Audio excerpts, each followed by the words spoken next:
Bismillahirrahmanirrahim. Alhamdulillahi Rabbil Alameen. Wassalatu wassalamu ala rasulihi al-kareem wa ala alihi wa ashabihi ajma'een. Amma ba'd.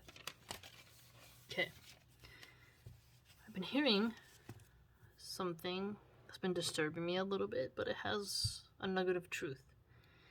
So hopefully we can dig into this topic and expand upon it to where we can come to a helpful conclusion. And I was told, quote, working a lot means your woman will cheat on you. So work less so your woman doesn't cheat on you. And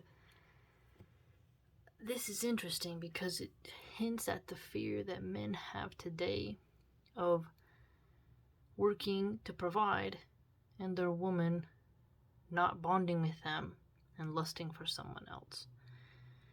So if you recall how I said there is wisdom in being a homebody, not being out and about all the time, and avoiding places where you intermix too much simply because of the lust factor and the opportunity for men to approach you and push their energy on you, because not every man's going to respect your boundaries.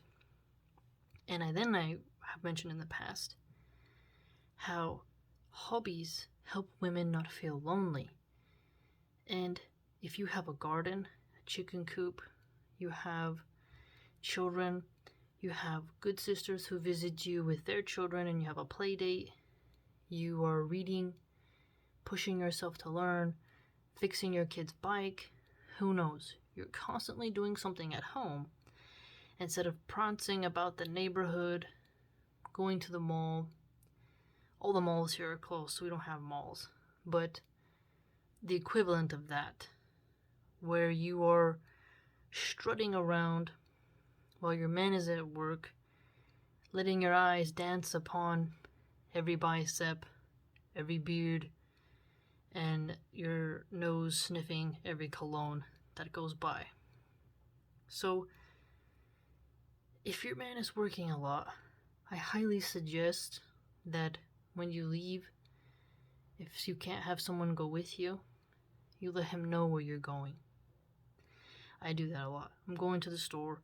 I'm going to go to the ATM. I'm going to go do this. Oh, I'm just going to go walk by the ocean. I'm home now. You report what it is you're doing.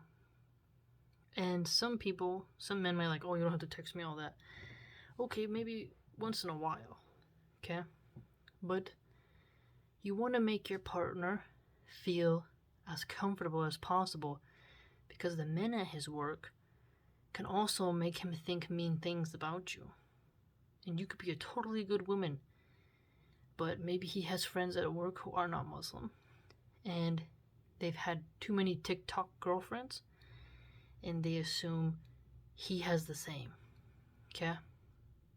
So I feel like if your man works a lot and you get to be a stay-at-home mom, make him feel comfortable. Talk about what you did. Oh, honey, today I cleaned the stove.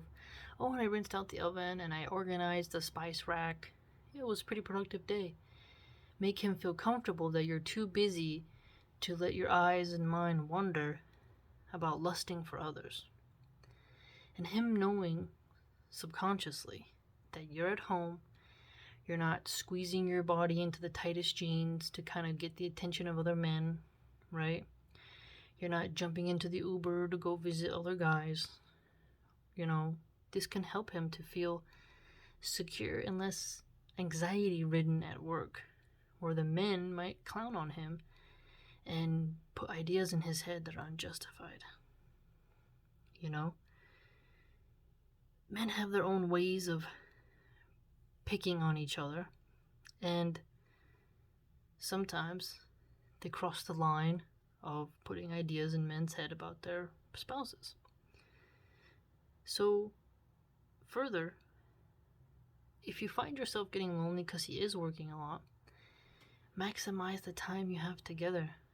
Schedule times of when you can be together. Plan it. Surprise him. Be romantic. There's a lot of ways you can do it even if you have children. And if you're a stay-at-home mom, you have kind of all day to kind of think about how you want to do it. It's worse though if you have college, and work. You have a little less energy, you're more tired and stressed out, and your brain is occupied with all that stuff you gotta do, deadlines and editing your essays, you name it. And sometimes the days can go by where you haven't really reconnected with your partner, and they can be feeling really lonely. So regardless of if you work or you stay home, reconnect with your partner and make him feel secure that you aren't doing something bad behind his back. And try your best to not be like the feminists, the liberal atheists who strut about enticing everyone to look at them, and who don't have the same fear of hellfire and have the same desire to resist Shaitan, because they don't even think Shaitan exists. They deny evil exists. They think hedonism is sexual liberation. So don't look to them for help. Okay? They're around breaking hearts. You want to fix hearts and sustain the heart of your man. So avoid getting lonely being at home. Avoid being in too many situations that may make people think you are single or they approach you. And never pretend to want to hear something from someone. You have to be careful, because if you're like, I don't want it, but I do, and you're sending the wrong signals, this could lead someone to come up to you, and you never know if that's the moment his friend drives by, someone works at the cafe that knows someone who knows him. News travels.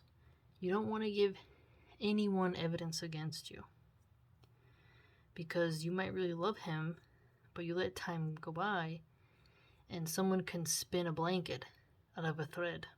So you gotta be careful. So if he works a lot to provide for you, tend to the home, explain what you did, maybe shoot him a nice text, hope you have a great day. Don't bother him too much, because sometimes they're gonna get nervous, like, just text me when it's an emergency.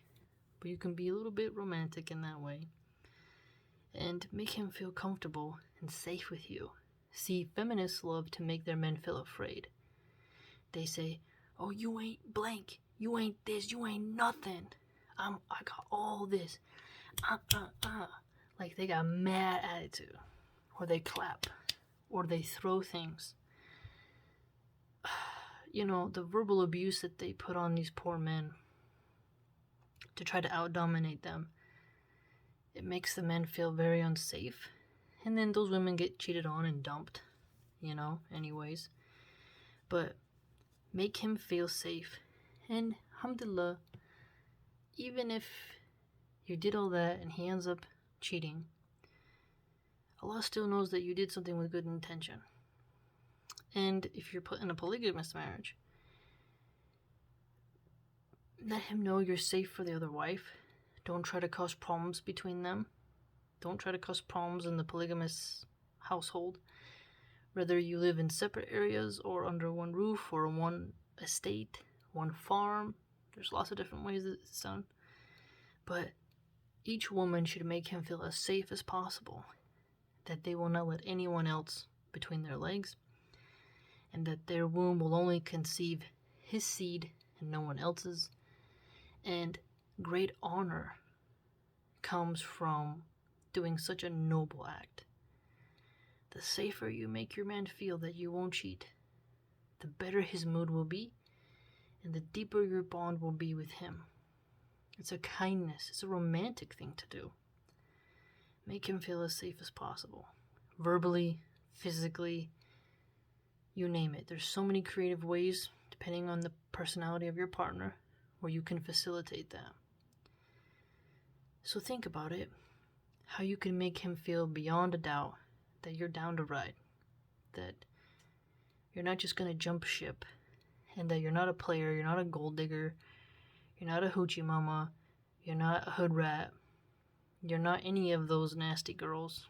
And you're not all up on OnlyFans behind his back, pimping yourself to old bald men, you know, or short hairy dudes, or even handsome, you know, beautiful jawline men. Either way, make him know that you're not that kind of a lady, that you're not going to break his heart, that you don't want to break his heart, and that you care about honor, chastity, and virtue, that you fear Allah, and that you don't think, you know, a pornographic lifestyle is supreme.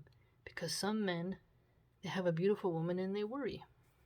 They worry, and they have a right to worry. Because of what American liberals have done to the morality of America. So, make him feel safe.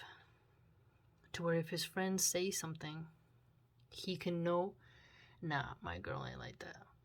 My woman ain't like that.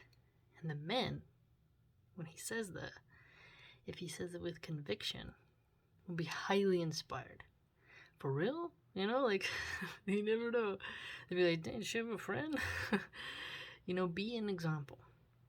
Don't follow the TikTok feminist secular atheists who are proud to break hearts and proud to be passed around every guy for pieces of paper with dead presidents' faces on it. You know, your reward is with Allah, and theirs as well. Get it? So, make him feel safe. Resist temptation. Occupy your mind. Discipline your thoughts. Seek refuge in Allah. Don't just prance about town because curiosity killed the cat. And the less intermixing you do, the better it is, and the more content you'll be with what you have. And watch out for friends who have an energy of promiscuity. Because if you hang out with loose chicks and you're chaste, ain't nobody gonna think you're the one special one. They're gonna think you're upon the same thing as them. So careful. Be very careful. Who you hang out with can ruin your reputation. And it can break the heart of your man if you're hanging out with a chick who's known to spread them for everyone who gives them butter. Let's put it that way. So please, think about how you can make your partner feel safe. Show them a kindness. And in turn, inshallah, they'll do the same for you in their own unique male way. So, hopefully, I gave you something to think about. Ramadan Mubarak.